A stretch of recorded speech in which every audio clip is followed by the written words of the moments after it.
Welcome to MsMojo, and today we're counting down our picks for the top 10 cringiest camp rock scenes. For this list, we'll be looking at the most awkward moments from both camp rock movies that gave us secondhand embarrassment. Which of these cringy scenes do you love to hate? Let us know in the comments below. Number 10. Rocking Out, Camp Rock 2, The Final Jam. Baron Sander! Hey, what's up? If you hear the words, "let's rock," you probably expect the music that follows to have you on your feet. But when Mitchie asks her friends to play their melody again, that's not exactly what we get. Play it again! For you, Mitchie, anything. Let's rock. Instead, their initial eagerness is followed by the mellowest thing ever. Granted, the song ramps up eventually, but we'd expected them to immediately start going hard. Last year's old news. I'm breaking out my sixth string and playing from my heart. So the premature enthusiasm makes the whole thing feel pretty anticlimactic. The beat and lyrics that kick off this so-called jam session aren't exactly a rock vibe, so it's just a little too much excitement too soon. Don't you see me changing on my ways so completely? Number 9. Not Backing Down, Camp Rock 2, The Final Jam. When a rival camp, Camp Star, opens up nearby, they poach some of the Camp Rock kids, and as a result, Brown has to close up shop. That doesn't mean there isn't something we can do about it. Naturally though, Mitchie and her friends have to figure out how to stop that from happening. Most of them are worried and aren't sure what to do, but when Caitlin tries to voice her concern, Mitchie cuts in with this uncomfortable song and dance. I don't know, Mitchie. We can't back down. We can't back down. We know it's a music camp, but a standard conversation where people just speak to each other wouldn't hurt, would it? We can't back down. There's too much at stake. This is serious. Don't walk away. Sure, it leads to a big, catchy musical number, but this moment itself felt a little abrupt. We can't back down. We can't back down. Not right now. We can't back down. Number 8. An Unfortunate Reprise, Camp Rock 2, The Final Jam.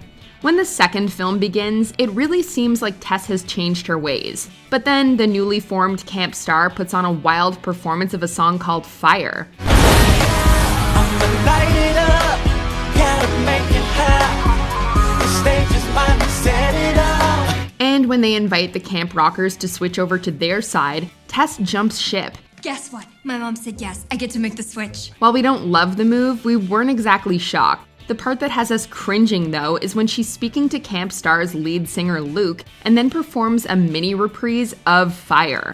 That was great what you did up there. I'm giving you the fire. So impressive. Tess thinks she's proving her talent, but in reality, it comes out of nowhere and is tragically awkward. Number 7. A Face Full of Flour, Camp Rock. Mitchie doesn't want anyone to know she works in the kitchen with her mom. Hello? Hello? So someone walking in while she's working causes her to panic a little bit. To make matters worse, the visitor is the one and only superstar Shane Gray. So in an attempt to hide her identity, Mitchie douses her own face in flour. Her expression when she comes up from behind the counter is the stuff of nightmares. Hi. Do you work here? Yes. Wow. You really get into your work.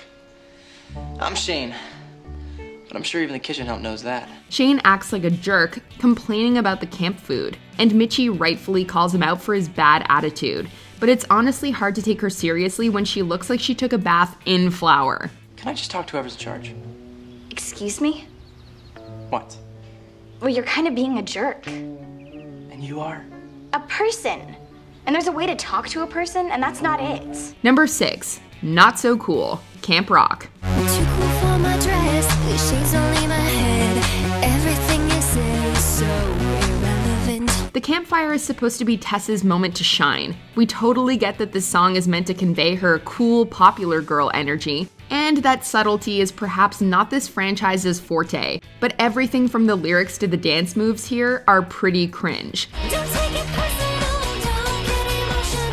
You know it's the truth, I'm too cool for you. Tess was bobbing her shoulders so hard, we were genuinely worried she might dislocate them at one point. You think you're hot, but I'm sorry you're not exactly who you think you are. In hindsight, we're not so sure why everyone was so afraid of Tess back in 2008. After this performance of Too Cool, we're more embarrassed on her behalf. And Mitchie's face in the background truly says it all. You know it's the truth, I'm too cool for you.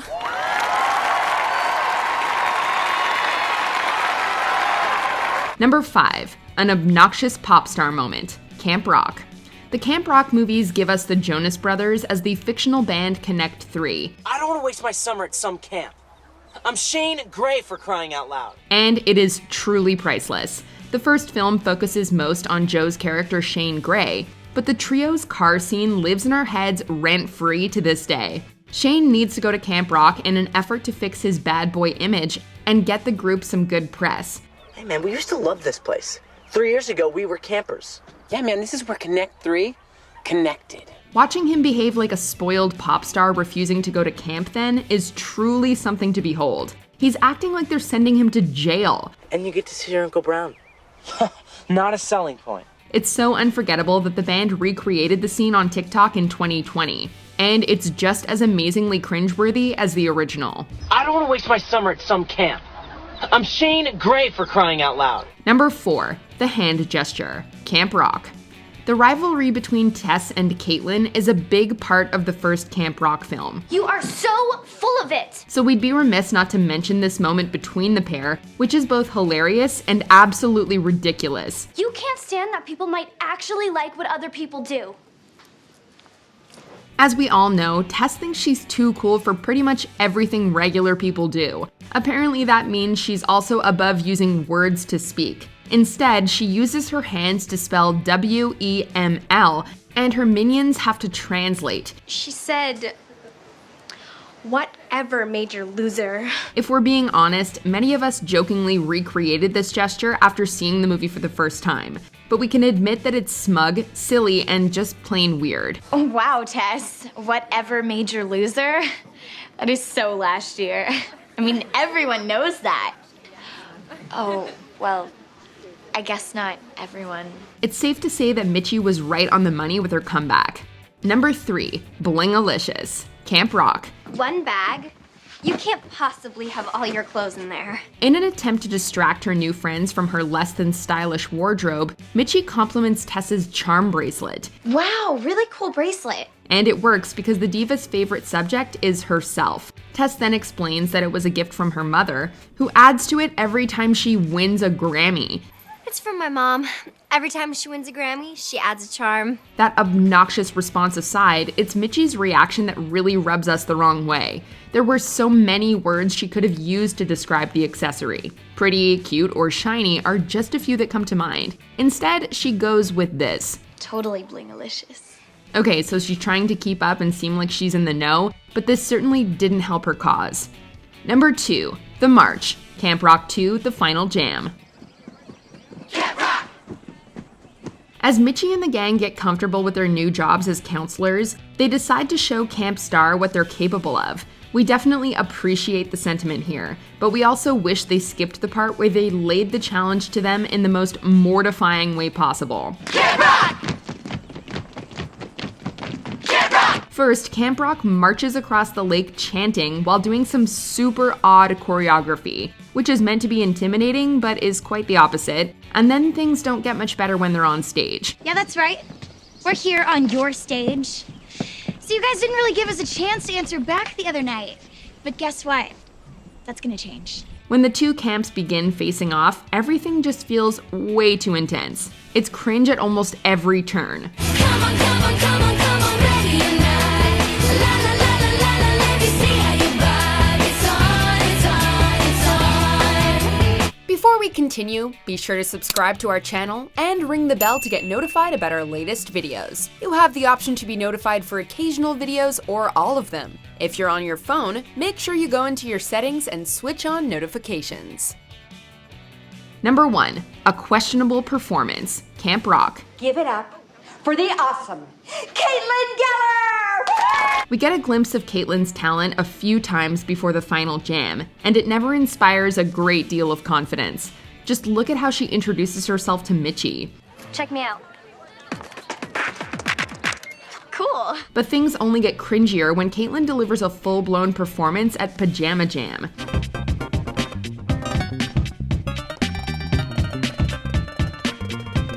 And the characters all act as though it's revolutionary. But you know what they say, hindsight is 20/20. She's really good. And now, oh, how we wish we could unsee the keyboard smashing and unfortunate dance moves that turned this moment iconic for all the wrong reasons. Help! Help, there's a snake! Oh, snake! We're not fans of Tess's motives, but we can't say we're mad that she made it stop. Do you agree with our picks? Check out this other recent clip from MsMojo and be sure to subscribe and ring the bell to be notified about our latest videos.